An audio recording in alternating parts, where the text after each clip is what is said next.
en medicina interna y en la urgencia, de nuevo insistir que la insuficiencia cardíaca con fraccionación preservada es muy frecuente. Claro, si tiene disfunción sistólica es muy fácil, en el sentido de que síntomas compatibles y una FEBI del 30%, pues te imaginas que es. Pero voy fundamentalmente al uso de los péptidos, porque las últimas guías sí recomiendan nos insisten en que el diagnóstico de la insuficiencia cardíaca con fraccionación preservada exige ecocardiograma, pero exige péptidos. Es decir, el diagnóstico es tan difícil de hacer clínicamente que no solamente es para descartar la insuficiencia cardíaca, es que en la preservada te lo ponen en los criterios diagnósticos. ¿Crees, Manuel, que en medicina interna y en urgencia, porque en la urgencia también se hacen muchos diagnósticos, claro, evidentemente, primeros diagnósticos, ¿no? ¿Esto es una realidad que se usan realmente?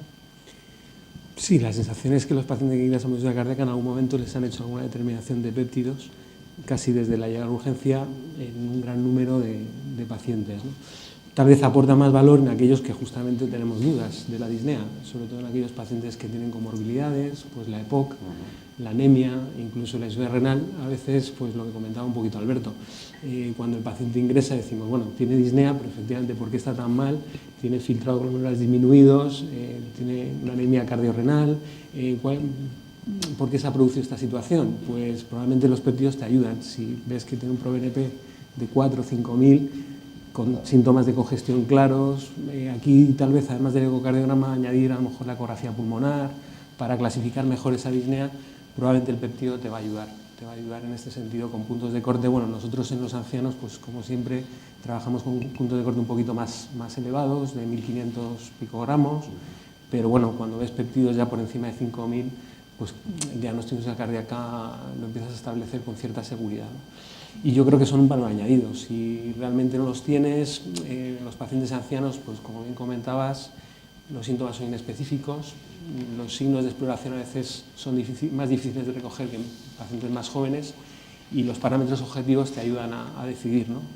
La ecocardiografía, la ecopulmonar, los péptidos, al final te permiten poder clasificar bien al paciente para ponerle un buen tratamiento, porque claro, si no le pones adecuado tratamiento, confunde la etiología de la disnea, pues el paciente puede empeorar en las próximas horas de manera muy grave, ¿no? Como se ha demostrado en aquellos síndromes que no clasificamos bien en urgencias y en medicina interna. Iba a decir lo importante que es, como decías, que los péptidos estén contemplados en la primera línea como criterio diagnóstico para la preservada. ¿Por qué?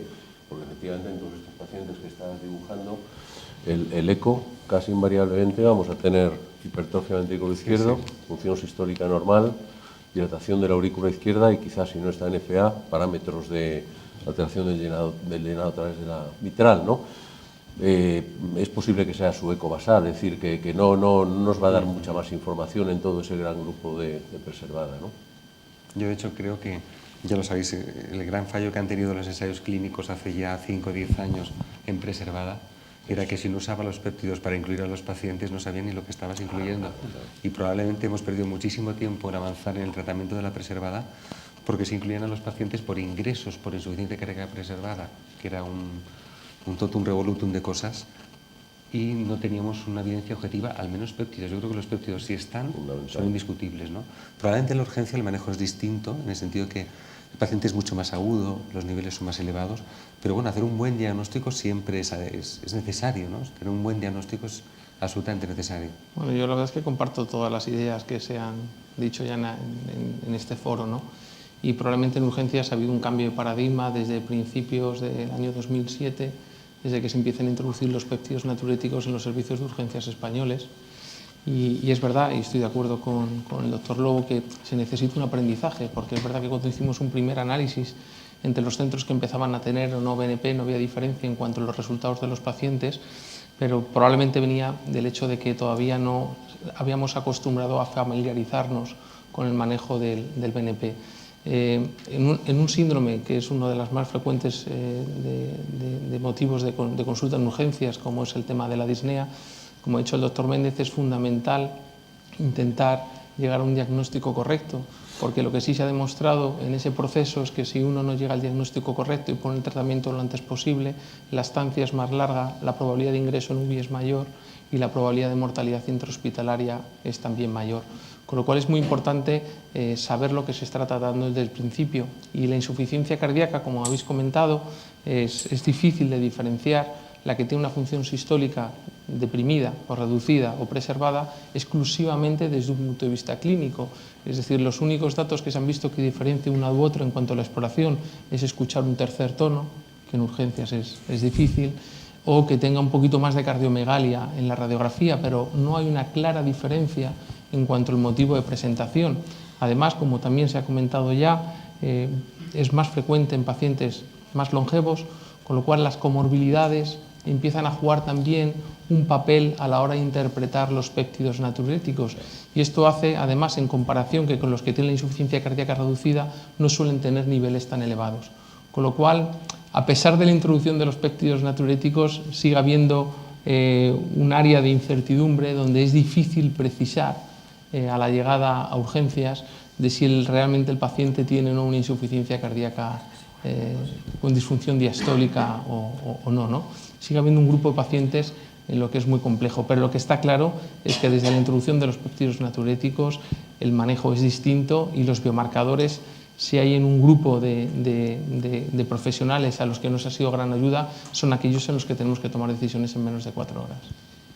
Una pregunta, ¿tú qué crees que es más importante, el valor absoluto de NT o el cambio que se produce? ¿No? Porque muchas veces a lo mejor el valor solo no nos sirve, pero a lo mejor la comparación sí, no sé qué crees tú que es más importante. La pregunta es muy pertinente, es decir, si yo dispusiera, y de hecho ya lo tengo de vez en cuando, de un NT-proBNP seco, para mí es mucho más fácil a la hora de aproximarse en el servicio de urgencias a hacer un buen manejo inicial y sobre todo el manejo de la congestión.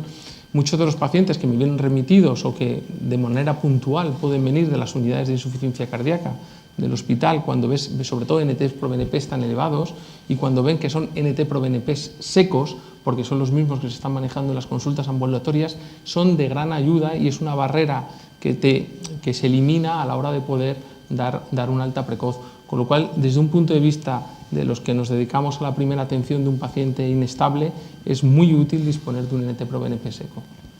Quiero decir, en fase estable. Perdón. Yo creo que enlazando ya con la segunda pregunta de los péptidos natriuréticos, ¿por qué, cuándo y a quién?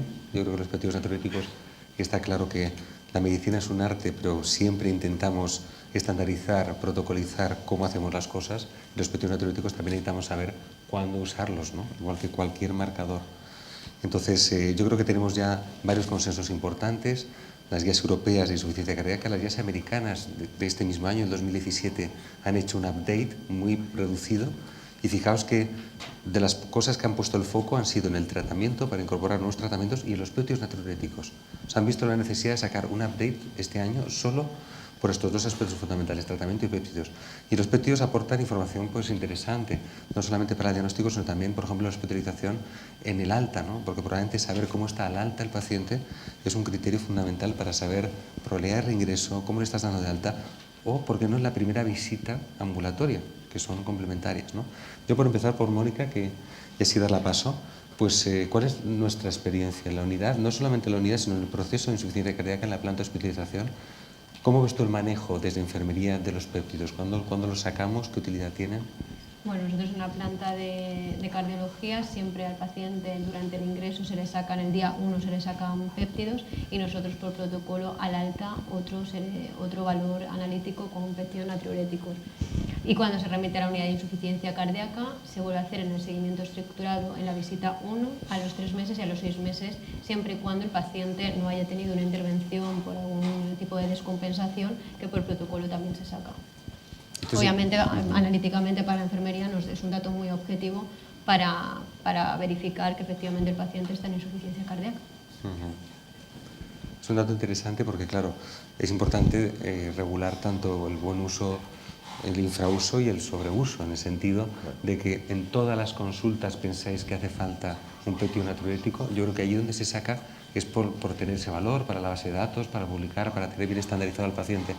Pero ya sabéis que en muchas publicaciones pensáis que el péptido natriurético realmente es necesario, puede ayudar, pero es necesario en todos los pacientes, en todas las visitas.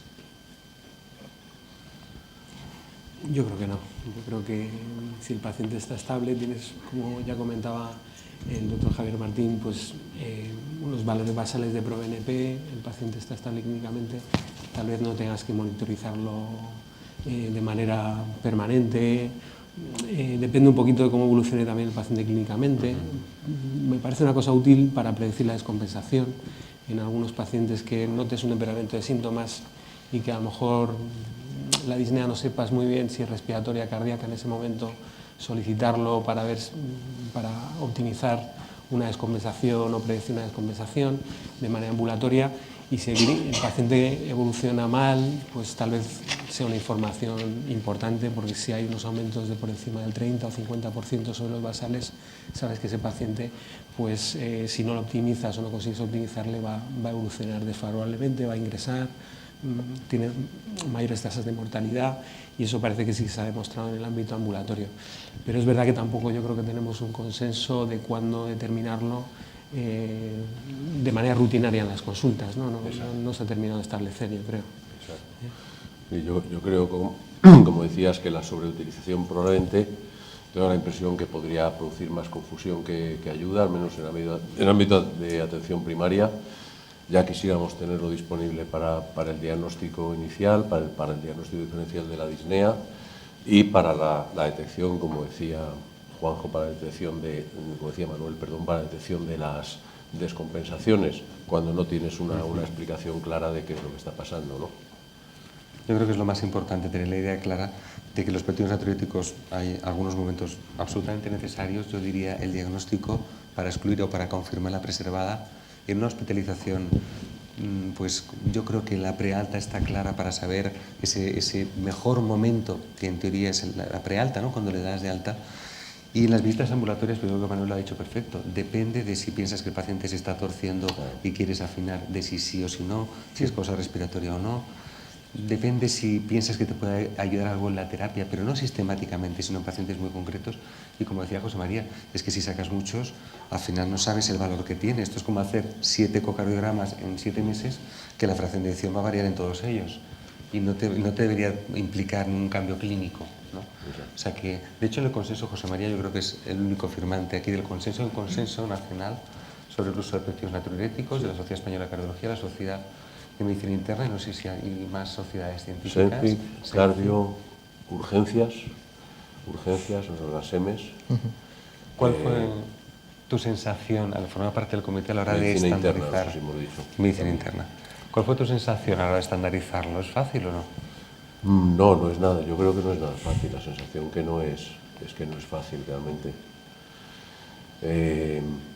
Bueno, hay yo creo situaciones que sí, que son muy claras, pero hay otras donde te mueves un poquito, como decíais antes, en un terreno de incertidumbre, donde tienes que, la insuficiencia cardíaca no es solo NT-proBNP, es electrocardiograma, radiografía de tórax cuando está indicada, es la clínica manda, al fin y al cabo estamos hablando de un síndrome clínico, la insuficiencia cardíaca, ¿no?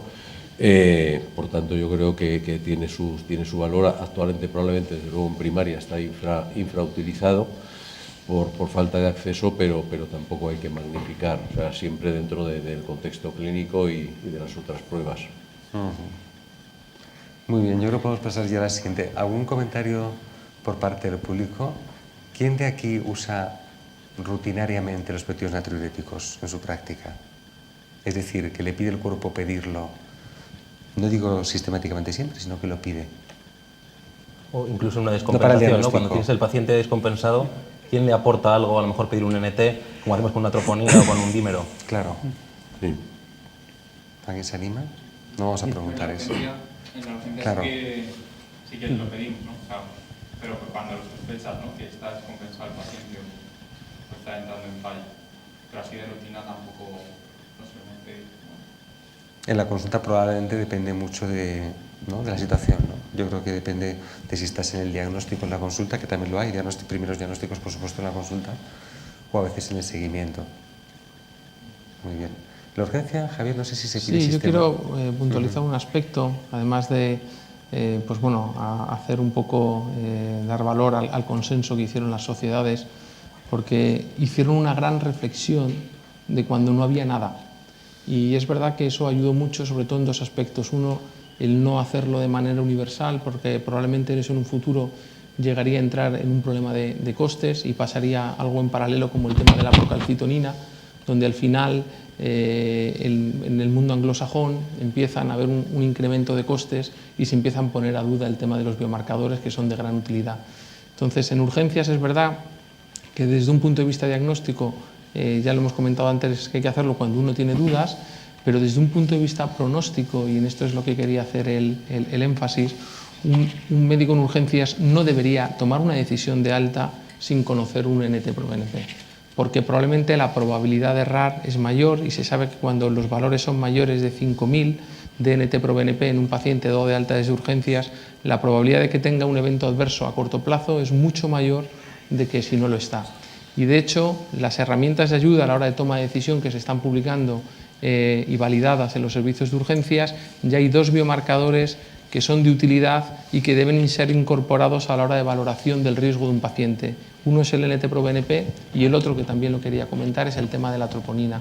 La troponina es muy importante a la hora de tomar decisiones de alta. Y un paciente con una troponina elevada o un NT-proBNP por encima de 5.000, que no sea subasal, hay que ser muy cauteloso para tomar una decisión de alta directa de ese paciente. Y en ese sentido, pues un poco es el aspecto que quería puntualizar, ¿no? La ayuda de los biomarcadores en la toma de decisión. Bueno, muy bien. Pues yo creo que este aspecto ha quedado muy claro. Hay que individualizar. Son una herramienta más y muy poderosa que la tenemos ahí.